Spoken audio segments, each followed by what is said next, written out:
Hello বন্ধুরা, আমাদের আজকের ডেস্টিনেশন হচ্ছে দেওঘর। দেওঘর মানে হচ্ছে দেবতার ঘর। দ্বাদশ জ্যোতির্লিঙ্গের অন্যতম একটি হচ্ছে এই বৈদ্যনাথ ধাম, আর সাথে আছে শক্তিপীঠও। তাই বছর জুড়ে প্রচুর মানুষ এখানে পুজো দিতে আসে। আর শ্রাবণ মাস জুড়ে চলে শ্রাবণী মেলা, তখন তো লক্ষ লক্ষ মানুষের ভিড় হয় এখানে পুজো দেওয়ার জন্য। এছাড়াও এখানে পুজো দিতে আসলে সকলে ঘুরে দেখে নেয় অনুকূল ঠাকুরের সৎসঙ্গ আশ্রম, তপবন, নয়লক্ষা মন্দির, ত্রিকুট পাহাড়, আরও ইত্যাদি ইত্যাদি অনেক জায়গা। চলুন তাহলে দেরি না করে ভিডিওটি শুরু করা যাক। দেওঘর বা বৈদ্যনাথ ধাম কিভাবে যাবেন? উত্তরবঙ্গের যে কোনো জায়গা বা ওয়েস্ট বেঙ্গলের যে কোনো জায়গা থেকে কার ভাড়া করে খুব সহজেই দেওঘর যেতে পারেন। উত্তরবঙ্গ থেকে কার ভাড়া করে গেলে যেমন বেশিরভাগ মানুষ বিহারের সুলতানগঞ্জের গঙ্গা থেকে জল নিয়ে যায় বাবার মাথায় ঢালার জন্য, আর অনেকে আবার এই সুলতানগঞ্জ থেকে জল নিয়ে পায়ে হেঁটে প্রায় 100 কিমি রাস্তা পেরিয়ে বাবার মাথায় জল ঢালে। কিন্তু আপনারা যদি ট্রেনে যেতে চান তাহলে কিন্তু ট্রেনে যেতে পারেন। কলকাতা থেকে এই সমস্ত ট্রেনে করে আপনারা চলে আসতে পারেন জাসিদি স্টেশনে। দেওঘর জাংশন বলেও একটা স্টেশন আছে, কিন্তু সেই স্টেশনটায় সব ট্রেন যেহেতু দাঁড়ায় না, তাই আপনারা জাসিদি স্টেশনে এসে স্টেশনের বাইরে বেরিয়ে অটো করে খুব সহজেই কিন্তু আপনারা পৌঁছে যেতে পারেন দেওঘর। আমরা যেহেতু রায়গঞ্জ থেকে গিয়েছিলাম, তাই রায়গঞ্জ থেকে খুব কম খরচে কিভাবে ট্রেনে সহজে দেওঘর যাওয়া যায় সেই তথ্য আপনাদের সাথে শেয়ার করছি। রায়গঞ্জ থেকে সকাল 6:25 1305 কুলিক এক্সপ্রেসে করে 11:30 নাগাদ আমরা পৌঁছে যাই রামপুরহাট স্টেশনে। উত্তরবঙ্গের অন্য যে কোনো জায়গা থেকে ট্রেনে করে যেতে চাইলে আপনারা যে কোনো ট্রেন ধরে চলে আসতে পারেন এই রামপুরহাট স্টেশনে। আমরা 11:30 নাগাদ পৌঁছে গিয়েছিলাম রামপুরহাট স্টেশনে। তো আমরা স্টেশনের বাইরে এসে কিছু খাবার খেয়ে নিলাম। তারপরে আমরা রামপুরহাট থেকে দেওঘর যাওয়ার ট্রেনের টিকিট কেটে নিলাম। এই ট্রেনের টাইমিং হচ্ছে 12:25 রামপুরহাট থেকে ছেড়ে 3:20 দেওঘর জাংশনে পৌঁছায়। তবে মনে রাখতে হবে, এই ট্রেনটা মিস হলে কিন্তু রামপুরহাট থেকে আপনাদেরকে বাসে করে প্রায় 3.5 থেকে 4 ঘন্টা সময় লাগে, আপনাদেরকে বাসে করে পৌঁছাতে হবে দেওঘরে। তো আমরা এই ট্রেনটি পেয়ে গিয়েছিলাম, তো এই ট্রেনে করে সহজেই আমরা পৌঁছে যাই দেওঘর জাংশন স্টেশনে। স্টেশন থেকে বাইরে এসে টোটো করে 10 থেকে 20 টাকা পার পার্সন করে সহজেই কিন্তু আমরা পৌঁছে গেলাম শিবগঙ্গার কাছে। দেওঘরে কোথায় থাকবেন? দেওঘরে মন্দির থেকে 1 কিলোমিটার আগে টাওয়ার চক বলে একটি জায়গা আছে। আপনারা এই টাওয়ার চকে থাকলে কিন্তু একটু ভালো মানের হোটেল পাবেন। এখানে কিছু হোটেলের আমি নাম ও নম্বর দিয়ে দিলাম, আপনারা চাইলে কিন্তু এই হোটেলগুলোতে ফোন করে বুকিং করে আসতে পারেন। এছাড়াও আপনারা মন্দিরের আশেপাশেও হোটেল রয়েছে ও বিভিন্ন পান্ডার আশ্রম রয়েছে, সেগুলোতেও থাকতে পারেন। তো আমি সেই মন্দিরের আশেপাশেরও কিছু হোটেলের ও নম্বর দিয়ে দিলাম, আপনারা চাইলে কিন্তু মন্দিরের আশেপাশেও এই হোটেলগুলোতেও ফোন করে বুকিং করে আসতে পারেন। তো আমরা টোটো করে পৌঁছে গেলাম একদম শিবগঙ্গার কাছে। শিবগঙ্গার চারপাশটা আমি আপনাদেরকে দেখিয়ে দিচ্ছি। আপনারা যদি পার্সোনাল কার বা কেউ যদি বাস নিয়ে আসেন বা অন্য কোনো গাড়ি নিয়ে আসেন, তাহলে কিন্তু এখানে কিন্তু পার্কিংয়ের ব্যবস্থা রয়েছে।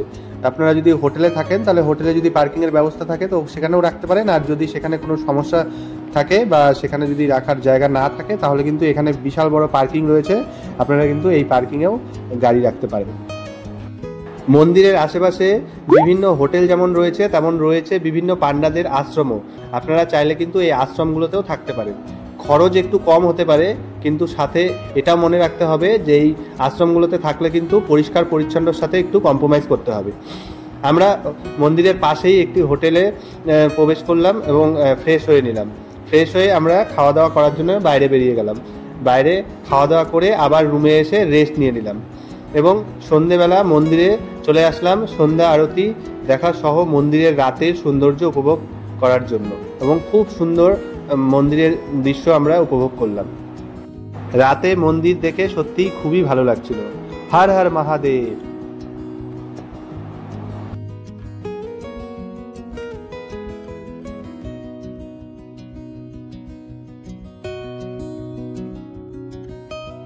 মন্দিরে অনেকক্ষণ সুন্দর সময় কাটিয়ে আমরা মন্দির থেকে বাইরে বেরিয়ে আসলাম। মন্দির চত্বরে মন্দিরের বাইরে প্রচুর দোকানপাট রয়েছে। এরকম প্রচুর দোকানপাট রয়েছে। এখানে কিন্তু প্রচুর জিনিস রয়েছে। আপনারা চাইলে বাড়ির বিভিন্ন লোকের জন্য ও বাচ্চাদের জন্য বিভিন্ন জিনিস এখান থেকে কিনে নিয়ে যেতে পারবেন। বিভিন্ন রকমের বিভিন্ন জিনিস এখানে রয়েছে, প্রচুর দোকান রয়েছে, অনেক অপশন পাবেন দাম দর করে, কিন্তু আপনারা এখান থেকে বিভিন্ন জিনিস বাড়ি নিয়ে যেতে পারেন। এখানে ঘুরতে থাকলে মনে হয় ঘুরতেই থাকি, খুব ভালো লাগবে। সন্ধ্যাটা কিন্তু মন্দিরের আরতি, মন্দির ঘুরে, এই দোকানপাটগুলো ঘুরে সত্যিই খুবই ভালো লাগবে। আমরা খুব সুন্দরভাবে এই দোকানগুলো ঘুরলাম, বিভিন্ন জিনিসপত্র কিনলাম এবং দোকানপাট ঘুরে জিনিসপত্র কিনে রাতের আমরা ডিনার করে হোটেলে প্রবেশ করলাম। আর আমাদের আজকের দিনটা এভাবেই শেষ হলো। পরের দিন খুব সকালে উঠে আমরা পৌঁছে গেলাম শিবগঙ্গাতে। যারা সুলতানগঞ্জ থেকে গঙ্গার জল নিয়ে আসে তারা তো সেই জলই বাবার মাথায় ঢালে। আমরা যেহেতু এবার ট্রেনে এসেছি তাই আমরা শিবগঙ্গার থেকে স্নান করে জল নিয়ে নিলাম বাবার মাথায় ঢালার জন্য। শিবগঙ্গার জলে স্নান না করতে চাইলে আপনারা যে হোটেলে থাকবেন বা আশ্রমে থাকবেন সেখান থেকে স্নান করে শিবগঙ্গার থেকে জলের ছিটে নিয়ে কিন্তু যেতে পারেন মন্দিরে। শিবগঙ্গা থেকে উঠে সামনের দিকে একটি সোজা রাস্তা দেখতে পাবেন, সেই সোজা রাস্তাটি দিয়ে একদম রাস্তাটি মন্দিরের দিকে চলে যায়। তো সেই সোজা মন্দিরের দিকে এগিয়ে যেতে হবে এবং এই রাস্তাটির দুধারে এরকম প্রচুর দোকানপাট রয়েছে। আপনারা এই রাস্তাটি দিয়ে যাওয়ার সময় কিন্তু দুপাশে দেখবেন প্রচুর বিভিন্ন জিনিসের দোকান রয়েছে, পেয়ারার দোকান রয়েছে। সমস্ত দোকান পার করে একদম আপনারা সোজা এগিয়ে যাবেন এবং এরপরে একদম শেষের দিকেই আপনারা একদম মন্দিরের সামনে পৌঁছে যাবেন। এই মন্দিরে ঢোকার আগেই দেখবেন প্রচুর ফুলের দোকান রয়েছে, বিভিন্ন প্রসাদের দোকান রয়েছে এবং এখানে গঙ্গার জলও কিন্তু কিনতে পাওয়া যায়। আপনারা চাইলে কিন্তু এখান থেকে গঙ্গার জল কিনে নিয়ে সেই জলও আপনারা বাবার মাথায় ঢালতে পারেন বা আপনাদের জলের সাথে মিশিয়ে সেই জলও ঢালতে পারেন। তো এখানে প্রচুর যে ফুল যেগুলো আপনাদের দরকারি জিনিস সেগুলো কিনে নিতে পারেন।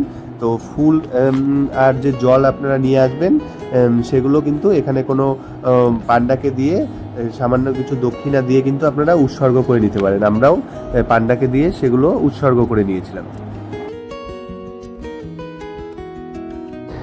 এই যে এটাই হচ্ছে মন্দিরের মেন গেট। আমরা মন্দিরের মেন গেট দিয়ে ভিতরে প্রবেশ করলাম। ভেতরে প্রবেশ করার সাথে সাথে আপনারা দেখতে পাবেন বিভিন্ন পুজোর সামগ্রী, ফুল, বেলপাতা, গঙ্গার জল সবকিছু কিন্তু এখানে বিক্রি হচ্ছে।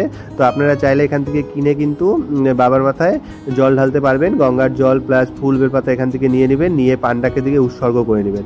তারপরে লাইন রয়েছে, জেনারেল লাইনে কিন্তু প্রচুর ভিড় হয়। তো সময় থাকলে অবশ্যই জেনারেল লাইনে দাঁড়িয়ে দিতে পারেন পুজো। আমাদের সাথে বাচ্চা ও বয়স্ক ছিল দেখে এবার আমরা জেনারেল লাইনে দাঁড়িয়ে পুজো দিতে পারিনি, ভিআইপি লাইনে দাঁড়িয়ে পুজো দিয়েছিলাম। ভিআইপি লাইনে টিকিট নর্মাল দিন 300 টাকা পার পার্সন হয়, আর শ্রাবণ মাস জুড়ে আর হচ্ছে সোমবার প্লাস কোনো তিথি, ভালো তিথি থাকলে সেই দিন কিন্তু 600 টাকা পার পার্সন টিকিট হয়। এই যে আমরা ভিআইপি লাইনে দাঁড়িয়েছি, ভিআইপি লাইনে দাঁড়িয়েও আমাদের প্রায় 2.5 থেকে 3 ঘন্টা সময় লাগছে পুজো দিতে। সেদিন খুবই ভিড় ছিল। তো এরপরে কিন্তু আর মোবাইলে বেশি কিছু দেখাতে পারবো না। এরপরে একদম পুজো দিয়ে আপনাদের সাথে কিন্তু আবার মন্দিরের ভিডিও শেয়ার করে দিচ্ছি। আমরা বাবার মাথায় জল ঢেলে মন্দিরের বাইরে বেরিয়ে আসলাম। এই মন্দিরে ভগবান শিব বৈদ্যনাথ নামে পূজিত হন। কথিত যে একবার দেবতাদের বৈদ্য অশ্বিনী কুমার কঠিন রোগে আক্রান্ত হন। সেই সময় ভগবান শিব তাকে চিকিৎসা করে ভালো করে তোলেন। সেই থেকেই মহাদেবের আরেক নাম হয় বৈদ্যনাথ। আর এই বৈদ্যনাথকে বলা হয় রাবণেশ্বর বৈদ্যনাথ। কেন বলা হয় সেটার একটি কথিত কথা রয়েছে। লঙ্কেশ্বর রাবণের উপাসক দেবতা ছিলেন মহাদেব। রাবণ একবার মহাদেবের দর্শন পাওয়ার জন্য কঠোর তপস্যা করেন এবং মহাদেবকে তার 10টি মাথার একটি একটি করে কেটে নিবেদন করতে থাকেন। অবশেষে মহাদেব রাবণের তপস্যায় সন্তুষ্ট হয়ে তাকে দেখা দেন এবং তার চাওয়া চাইতে বলেন। রাবণ তখন বলেন মহাদেবকে কৈলাস ছেড়ে লঙ্কায় গিয়ে অধিষ্ঠিত হতে। তখন মহাদেব তাকে একটি ভারী শিবলিঙ্গ দিয়ে বলেন রাবণ যদি এই শিবলিঙ্গ নিয়ে লঙ্কায় যেতে পারেন তবে মহাদেব সেখানেই অধিষ্ঠিত হবে। তবে শর্ত একটাই, পথে যদি শিবলিঙ্গটি কোথাও নামানো হয় তবে শিবলিঙ্গটি সেখানেই মাটির মধ্যে গেঁথে যাবে আর তাকে ওঠানো যাবে না। এই শর্তে রাজি হয়ে রাবণ শিবলিঙ্গ নিয়ে কৈলাস থেকে লঙ্কার উদ্দেশ্যে রওনা দেন। এদিকে দেবতারা চিন্তায় পড়ে যান, স্বয়ং মহাদেব যদি কৈলাস ছেড়ে লঙ্কায় চলে যান তাহলে তাদের রক্ষা করবে কে? তখন ভগবান বিষ্ণুর পরামর্শে বরুণ দেব গোপনে রাবণের দেহে জল সঞ্চার করেন। ফলে যাত্রাপথে ঠিক এই জায়গায় এসে রাবণের ভীষণ মূত্রের বেগ উপস্থিত হয়।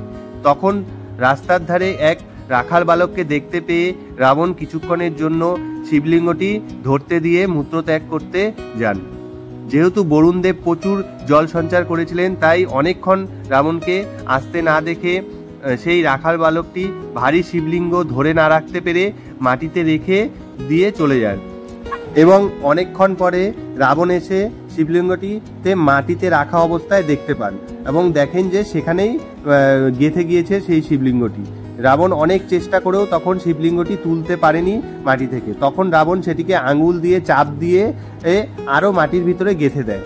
তাই এই শিবলিঙ্গটি আপনারা দেখতে পাবেন খুবই অল্প উপরে দেখা যায়, বেশিরভাগটাই কিন্তু মাটির নিচে গেঁথে রয়েছে। এই বৈদ্যনাথকে যেহেতু রাবণী আরাধনা করে এই পর্যন্ত নিয়ে এসেছিলেন, তাই এখানে বৈদ্যনাথের নাম রাবণেশ্বর বৈদ্যনাথ। এখানে এই শিব পার্বতী মন্দির বাদেও আরও 20 থেকে 22টি মন্দির আছে। আমরা সেই মন্দিরগুলিও দর্শন করলাম। শিব পার্বতী মন্দিরকে ঘিরেই বাকি মন্দিরগুলো রয়েছে, আরও অনেকগুলো মন্দির রয়েছে। সব মন্দিরগুলোই আমরা ঘুরে দর্শন করলাম। আপনারাও কিন্তু বাকি মন্দিরগুলো দর্শন করবেন। মন্দির প্রায় সকাল 6টা থেকে রাত্রি 9টা পর্যন্ত খোলা থাকে। এরপর আমরা মন্দির থেকে হোটেলে এসে ফ্রেশ হয়ে নিলাম। হোটেলে ফ্রেশ হয়ে আমরা খাবার খাওয়ার জন্য বাইরে বেরিয়ে গেলাম। এখানে কিন্তু প্রচুর খাবারের দোকান আপনারা পেয়ে যাবেন। 70 টাকা থেকে থালি হিসাবে খাবার শুরু হয়। আপনারা যেমন খাবেন, 100 টাকা 150 টাকা থালি, আরও বেশি যা খাবেন আপনারা কিন্তু পেয়ে যাবেন। প্রচুর খাবার দোকান রয়েছে। আমরা খেয়ে নিলাম।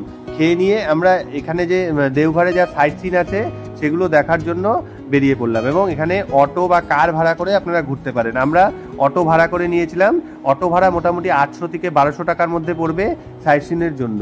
তো অটো পেয়ে যাবেন। আমি কিছু অটো এর নাম্বার আমি ভিডিও ডেসক্রিপশনে দিয়ে দিলাম, আপনারা কিন্তু ফোন করে নিতে পারেন। প্রথমেই আমরা পৌঁছে গেলাম তপবন। পাহাড়ের ওপর অবস্থিত, বেশ কিছু সিঁড়ি দিয়ে উপরে উঠতে হয়। এখানে হনুমানের রয়েছে প্রচুর পরিমাণে, তাই আপনারা কিন্তু সব জিনিসপত্র সাবধানে রাখবেন। এরপর আমরা পৌঁছে গেলাম নওলক্ষা মন্দিরে। রানী চারুশীলা এই মন্দিরটি তৈরি করেন।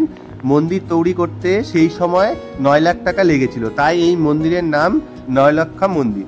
খুব সুন্দর কারুকার্য করা এই মন্দিরটি। আমরা এই মন্দিরটি দেখে এরপরে পৌঁছে গেলাম ত্রিকুট পাহাড়ে। ত্রিকুট পাহাড় বলতে ব্রহ্মা, বিষ্ণু, মহেশ্বর এই 3টি পাহাড়কে বোঝানো হয়েছে।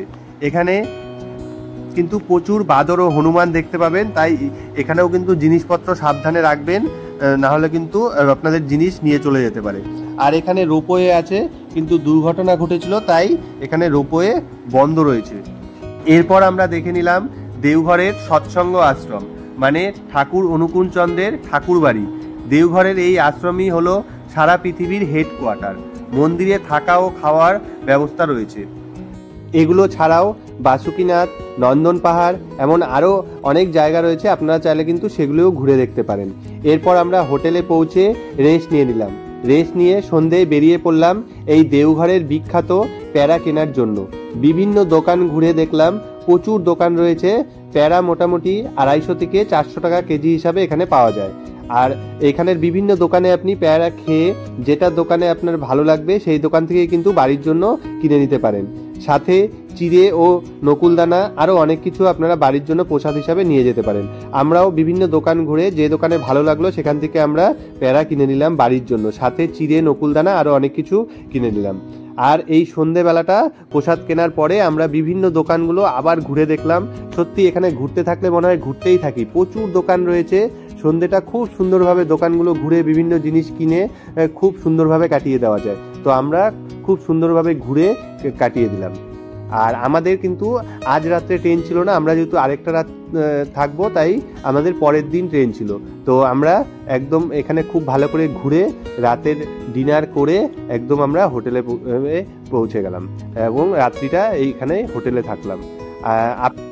কিছু ইম্পর্টেন্ট কথা বলে রাখি, আপনারা বৈদ্যনাথ ধামে যখনই আসবেন তখনই কিন্তু ফাঁকা কিন্তু কখনোই পাবেন না। যখনই আসবেন প্রচণ্ড ভিড় কিন্তু সব সময় থাকে, কখনো খুব বেশি ভিড় থাকে, কখনো একটু কম থাকে। তাই বাচ্চা বা বয়স্ক নিয়ে যদি ভেতরে ঢুকে পুজো দিতে চান তাহলে কিন্তু পান্ডা অবশ্যই দরকার পড়বে। তো আমরা যেই পান্ডার মাধ্যমে, যেহেতু বাচ্চা ছিল, যেই পান্ডার মাধ্যমে পুজো দিয়েছিলাম, সেই পান্ডার নম্বর আমি ভিডিওর ডেসক্রিপশনে দিয়ে দিলাম। আপনারা ফোন করে কিন্তু যোগাযোগ করে ওনার মাধ্যমে দিতে পারেন পুজো, একটু সুবিধা হবে। ওদের লোক থাকে আপনাদেরকে গার্ড করে ভেতরে কিন্তু জল ঢালতে সুবিধা করে দেবে। তো এটাই একটা খুব ইম্পর্টেন্ট কথা আপনাদের সাথে শেয়ার করলাম। আপনারা যদি কলকাতা থেকে হয়ে থাকেন তাহলে কিন্তু আমি এই ভিডিওর স্ক্রিনে কিছু ট্রেনের নম্বর ও টাইম দিয়ে দিচ্ছি, আপনারা চাইলে এই ট্রেনগুলো করেও কিন্তু কলকাতা ফেরত যেতে পারেন। আর আমরা যেহেতু রায়গঞ্জ থেকে গিয়েছিলাম তাই আমরা এই রাত্রিটি দেওঘরে ছিলাম এবং পরের দিন বিকেলে 4:30টার দিকে দেওঘর জাংশন থেকে ট্রেন ছিল রামপুরহাটের, সেই ট্রেনে করে আমরা রামপুরহাট এসে তারাপীঠে রাত্রি থেকে পরের দিন সকালে তারাপীঠে পুজো দিয়ে এবং দুপুরে যে 12টা-12:30টার দিকে ট্রেন রয়েছে রায়গঞ্জে, সেই ট্রেনে করে আমরা কুলিক এক্সপ্রেসে করে আবার আমরা রায়গঞ্জে চলে আসি। তো আমাদের কিন্তু এইভাবেই ট্যুরটা শেষ হয়।